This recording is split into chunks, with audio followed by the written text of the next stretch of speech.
Welcome on board, another exciting game. Recently we crossed the 1000, so from now on we are gonna get hopefully some better players in this speedrun. With the white pieces I'm always gonna play the move e4 throughout the speedrun, and against e4 I'm always gonna play the Caro-Kann. This is the, I don't know what opening. I can just take the pawn. Do I want to take the pawn? Not really. I kind of hope it will turn into the Italian. So maybe no. No Italian today. It's okay. No Italian.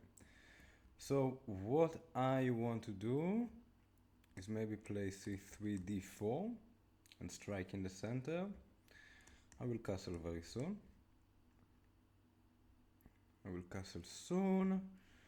And the only question is, what do I do? Okay, I was thinking, what do I do if this knight get developed and then I have to defend this pawn, or maybe I don't have to defend. Anyway, I'm just gonna strike in the center as planned. I have enough defenders. Always in the opening you wanna monitor how many attacking and how many defending pieces you have. So when I strike here, I have to calculate, okay, 1, 2, 3 pieces CD squares, but also I have 1, 2, 3 pieces CD squares. So I can safely exchange everything, and I will have the 2 pawns in the center.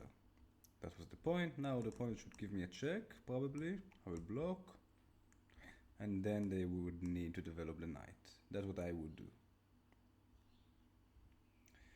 If this check happens, I'm gonna test my opponent. Okay. If my opponent would come here and give me a check, I will block. The knight would get developed, let's say. I wanted to see what will happen if I will push, because that could be very risky. Why? And that's a bit difficult to visualize, but if the knight go back, for example, suddenly I have this check to the king and to the bishop. But it's not like the opponent is losing, because after playing this move, the opponent can first take the knight with check, I will take back, and only then escape with the knight. But none of it happened, so let's just keep playing. But that's the beauty about chess. It's not always about what happened, it's about what could happen. And so many things can happen.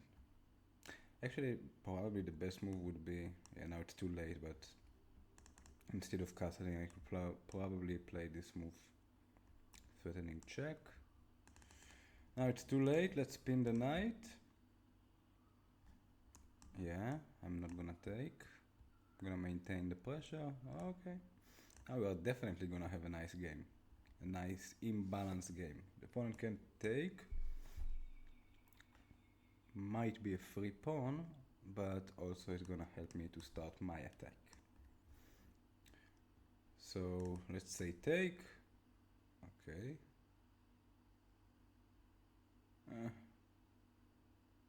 I'm not impressed, I have to say. I'm not impressed. I'm gonna develop my knight. If you wanna take, usually it's better to take towards the center. But in that case, if you're gonna take, I'm gonna maybe open up this rook and team up with the bishop, potentially also with the knight. But then I need to be careful, because if I'm taking with the pawn, suddenly this bishop can create some troubles for me. But again, none of it happened. What do I do? Do I defend this pawn? What do I do?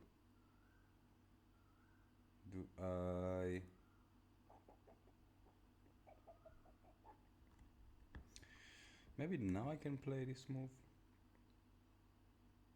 Yeah, let's play it now. Seems like the opponent is not doing anything about it. So if you're gonna take my knight, I first gonna take with check.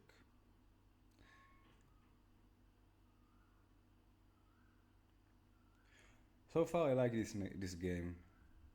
A lot of pieces are still... I like when there are a lot of pieces in the game, you know, where there's still some action, where it's spicy. When you start to remove the pieces from the game, especially early on in the game, you just take away your opportunity to start an attack. And it just makes the game a bit more boring and I don't know, kind of lazy and like scared, like, oh no, I have to trade pieces so the opponent will not attack me. And no, that's not the right attitude. The right attitude is I need the pieces to attack my opponent. That's a bit more impressive. Okay, this pawn is under attack, so let's move it. The opponent will come here, fork me, and then I will give a check, one of these three checks. Not this one, because then I will lose my queen. So not this one.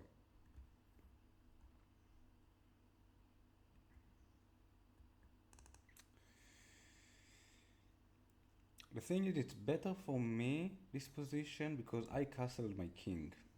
And that means I'm more prepared for the attack. Yeah, and now...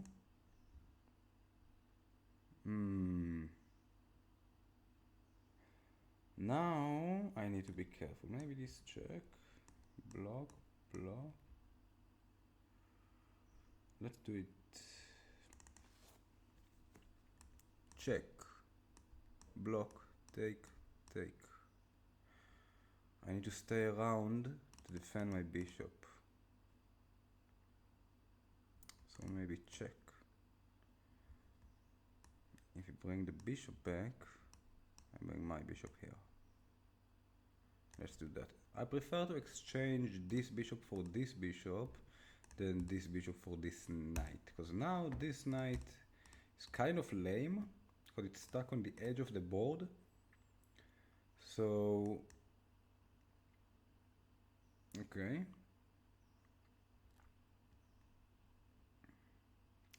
so this knight is not really a 3 points knight. Also this knight, you see, that's not where you should place your knight. You really want your knight in the center of the board. They can reach more squares from the center. Here they're just, I don't know what they're doing on the side of the board. Not much. I'm gonna take. Now this pawn is weak, so I'm gonna bring one of my rooks to attack it.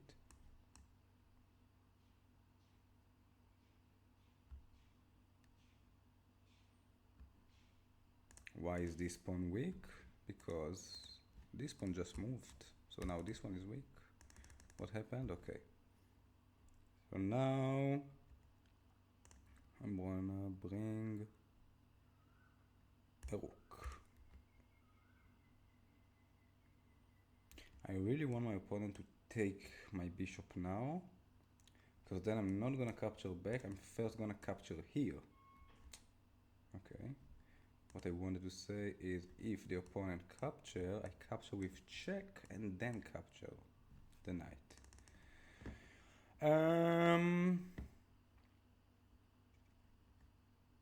Should I first take here?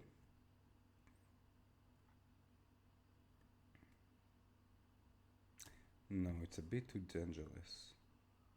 It's a bit too dangerous because the defender of this rook is this bishop. So what can happen, and that's why you need to be very careful with counterattacks. I take here, let's say the queen comes here. I take the pawn. Who defends this rook? This bishop. So suddenly the opponent will take my bishop, I will take the knight, and then I will lose my rook. So let's keep it simple.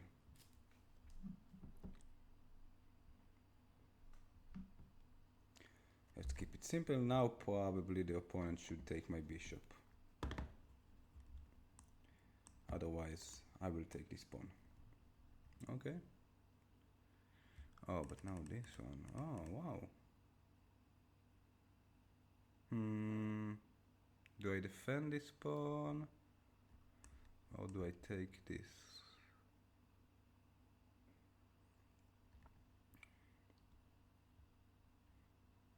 You know what, let's make it interesting. Am I under attack after the queen takes? It looks scary, but is it really? There's nothing here, huh? So let's take with the rook. And after the opponent takes, I might sacrifice my rook. Knight take, queen takes. And I either take the rook or the king goes down. And this is very... okay. I think we won. I think we won. Because the king is still in the center. Yeah. Opponent didn't even think what to do. He just did. Yeah, so I cannot take. But I think there is checkmate somewhere. Something like this and this. Yeah. Check. This is checkmate.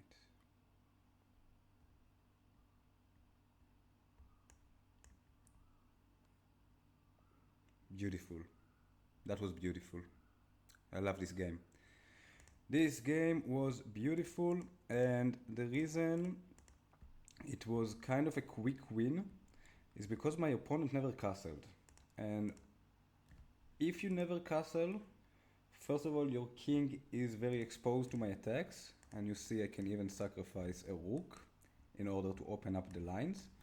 And secondly, you never really brought your rooks to the game, and your rooks are an important part of the game. They are strong pieces, even if from a distance, at least you know, bring it to the open file and fight for the file. Otherwise, you see I have just too many pieces attacking the exposed king. There is no defenders on this king. And it would not happen if you take your king to safety. And the moment you decided you don't take it to safety, I think it was around here, when the opponent wanted to, he didn't like the spin on the queen, so he just started to attack my bishop. But then what? Yeah, okay, you eliminated the pin, but then what? This move, oh, this move is so bad. But it was a very nice game. Thank you very much for playing, and thank you all for watching. See you in the next game.